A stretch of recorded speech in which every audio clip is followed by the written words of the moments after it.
साल 2016 की बात है। आरव वाराणसी के एक कॉलेज में बीटेक का आखिरी साल कर रहा था। प्लेसमेंट मिलते ही उसे दिल्ली जाना था एक इंटरव्यू के लिए। ट्रेन की टिकट ले ली थी, स्लीपर क्लास, आखिरी बोगी, बर्थ नंबर 72। वहीं सानवी, एक होम्योपैथिक डॉक्टर, दिल्ली में रहती थी लेकिन अपने मामा के घर वाराणसी आई थी।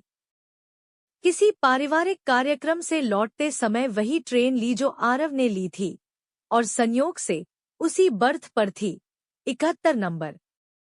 ट्रेन छूटी। रात के करीब 10 बजे होंगे। ठंडी हवा चल रही थी।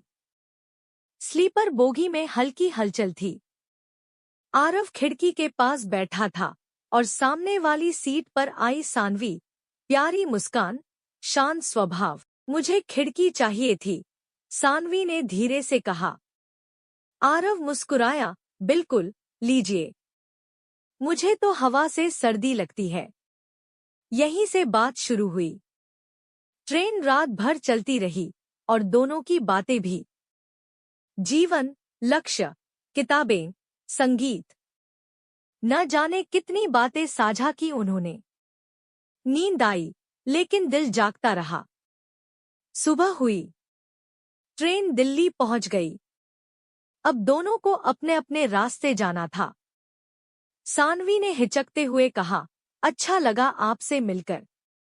आरव ने कुछ पल सोचा और बोला, क्या हम फिर मिल सकते हैं? सानवी हंस दी, अगर सच्चा प्रेम है तो मिलेंगे जरूर। वे नंबर नहीं शेयर कर सके या शायद किस्मत ने रोका। बस एक वादा, एक उम्मीद। 2 साल बीते। आरव अब दिल्ली में ही नौकरी करता था। एक दिन ऑफिस के पास की मेडिकल स्टोर से सर्दी की दवा लेने गया। अंदर डॉक्टर से मिलने को कहा गया।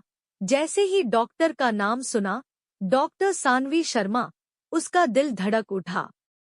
दरवाजा खुला। सानवी सामने थी। कुछ पल के लिए वक्त थम गया। दोनों की आंखें भर आईं। सानवी बोली, मैं जानती थी, अगर वो सच्चा प्रेम था तो हम फिर मिलेंगे। उस दिन के बाद वे अलग नहीं हुए। परिवार मिला, बातें हुईं और जल्द ही उनकी शादी हुई। अब वे हर साल उस ट्रेन की आखिरी बोगी में बैठते हैं, उस पहली मुलाकात को याद करने के लिए।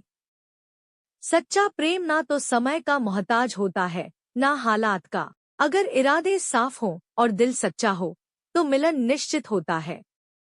कभी ट्रेन की बोगी, कभी एक मेडिकल क्लिनिक, प्रेम राह खुद बना लेता है।